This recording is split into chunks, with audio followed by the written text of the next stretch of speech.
Bagi teman-teman yang masih berpikir berbuat dosa, misal, nggak apa-apa deh saya pacaran misalnya, nggak apa-apa deh saya minum khamar, saya juga sholat, nggak apa-apa deh saya begini, nggak apa-apa deh saya begitu. Perhatikan efek buruknya dosa. Yang pertama teman-teman sekalian, kalau seseorang berbuat dosa, hidupnya akan sempit, sumpek. Kalau orang mabuk malam, tidur nih dalam kondisi mabuk, bangun tidur demi Allah sumpek, pasti suntuk. Nggak ada orang bangun gembira, habis mabuk tadi malam nggak ada. Orang habis berzina, pasti nyesel. Walaupun orang non-muslim tuh. Secara fitrah, perbuatan dosa, Allah akan jadikan sempit di jiwanya orang itu. Walaupun itu orang kafir, sumpek dia. Cuma orang yang tidak tahu agama, dia nggak tahu harus kemana arahnya. Maka habis mabuk tadi malam, mabuk lagi besok malam. Larinya ke situ lagi. Padahal makin banyak dia buat ini, dia makin banyak minum racun. Dosa itu teman-teman seperti segelas racun. Kita tahu itu racun atau tidak, tetap berbahaya.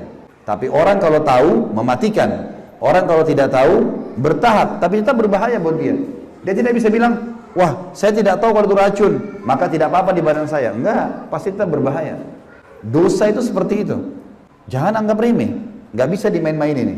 Hidup sempit ini akan ada teman-teman. Kata ulama disepakati semua, orang muslim, orang kafir, tahu tidak tahu hukumnya, akan mendatangkan hidup sempit. Hidup sempit adalah sumpek, suntuk, sedih. Tiba-tiba kita merasa sedih sendirian, nggak tahu harus buat apa. Orang-orang yang tidak punya iman, larinya bunuh diri, larinya minum racun, ya, dan seterusnya. Allah berfirman dalam surah Toha, ini efek pertama, efek buruk dari dosa adalah hidup sempit, sumpek, suntuk, sedih, gangguan yang terjadi dengan kerabat, pendamping, ya. Sampai sebagian ulama salaf bilang, saya tahu saya punya dosa, kalau tiba-tiba saya lihat istri saya berubah dengan saya, tunggangan saya, kuda yang saya mau naikin berubah. Kita mau jalan, mobil kita tiba-tiba kempes bannya. Ada apa nih? Muhasabah coba. Tiba-tiba ini, tiba-tiba itu. Karena orang kalau tidak ada dosanya, itu mulus semua, lancar semua itu. Karena Allah janjikan orang yang bertakwa akan diberikan jalan keluar dalam hidupnya. Berarti orang lawannya yang berdosa, sempit jalannya, susah. Allah berfirman dalam surah Toha, surah nomor 20 ayat 124. Teman-teman yang pegang Quran dibuka ya. A'udzubillahi minasyaitonirrajim. Wa man a'rada 'an dzikri fa inna lahu ma'isyatan dankan wa nahsyuruhu yaumal qiyamati a'ma. Dan barang siapa yang berpaling dari peringatanku, kata Allah, sengaja berbuat dosa, maka sungguhnya baginya penghidupan yang sempit, sumpek, sedih, suntuk gitu. Dan kami akan menghimpunnya pada hari kiamat kalau tidak sempat taubat dalam keadaan buta, tidak melihat. Yang kedua teman-teman, orang yang berbuat dosa dipastikan oleh Allah kalau dia tetap ngotot dalam kesalahannya. Kalau dia tahu itu salah, dia segera bertobat, itu bagus. Tapi kalau dia tidak tahu itu dosa atau dia tidak mau tahu, tetap aja berbuat dosa, maka akan menjadi penyebab kesesatan dan jauh dari petunjuk. Dia makin jauh dari keimanan, jadi nggak bisa khusyuk sholat. Teman-teman di sini maaf yang hadir, kalau masih sholat tidak bisa khusyuk, berusaha nggak bisa khusyuk, coba istighfar kepada Allah. Ada dosa yang mengganjal tuh.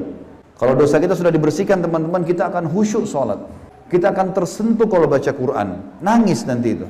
Kalau itu belum terjadi berarti masih ada dosa yang mengganjal. Coba istighfar, terus taubat kepada Allah.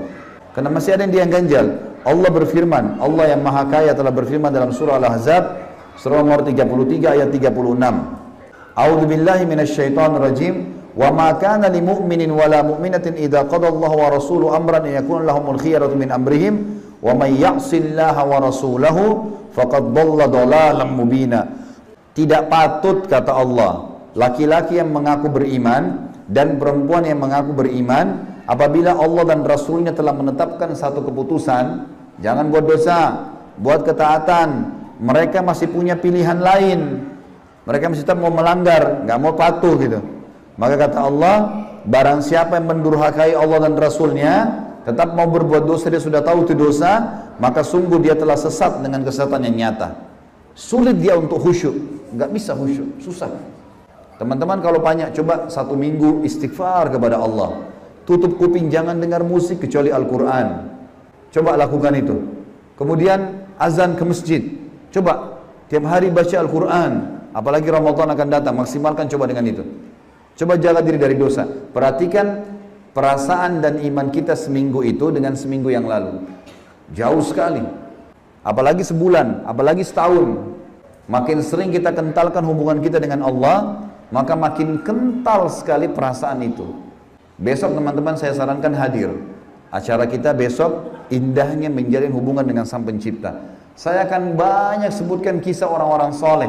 Bagaimana mereka pada saat sudah sampai pada tingkat kehusyuan itu. Nyaman hidupnya. Di mana-mana dia akan selalu nyaman. Tentram. Mudah untuk tersentuh, mudah untuk bersyukur dan seterusnya. Yang ketiga teman-teman sekalian, efek daripada dosa. Selain tadi yang kedua sesat. Akan Allah dampingkan padanya syaitan. Jadi orang ini nanti akan ada syaitan di sebelahnya yang selalu menemani dia. Allah jadikan itu sengaja. Karena orang ini suka berbuat dosa. Jadi kalau ada orang dari diskotik ke diskotik, dari mabuk ke mabuk, dari zina ke zina, gonta-ganti itu aja program hidupnya, Allah akan dampingkan dia dengan syaitan. Syaitan itu jadi temannya terus. Jadi makin sesat dia, makin jauh. Kecuali dia sendiri segera taubat, berhenti, baru Allah cabut. Allah berfirman dalam surah Az-Zukhruf, surah nomor 43 ayat 36. A'udzu billahi minasyaitonir rajim. Wa may ya'shu an dzikrir rahmani nuqayyid lahu syaitanan fahuwa lahu qarin.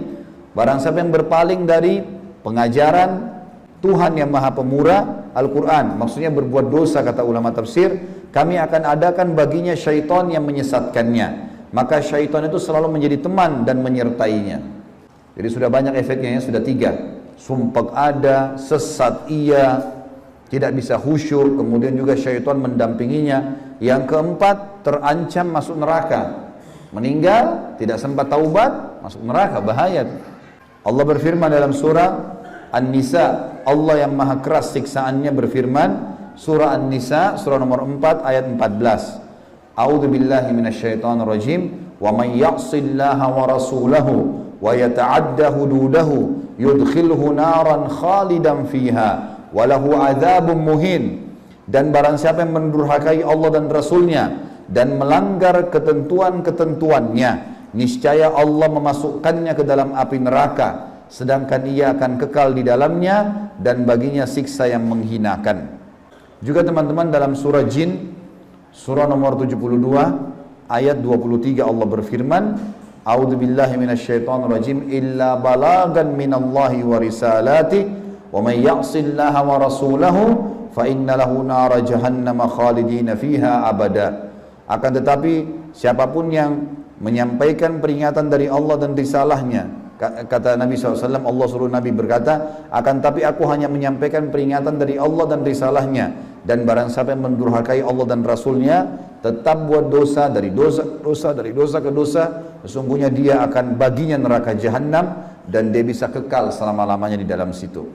Dari dosa teman-teman sekalian itu, Allah sudah buat begini, semua dosa itu sebenarnya dibenci sama Allah, diberikan ancaman yang berat. Zina lah, riba lah, fitnah lah, ngambil barang orang, mencuri lah, mabuk lah. Ini semua dosa-dosa teman-teman, Allah benci. Allah timpahkan padanya siksaan, yang diancam. Dan dibuat juga oleh Allah, manusia tidak suka.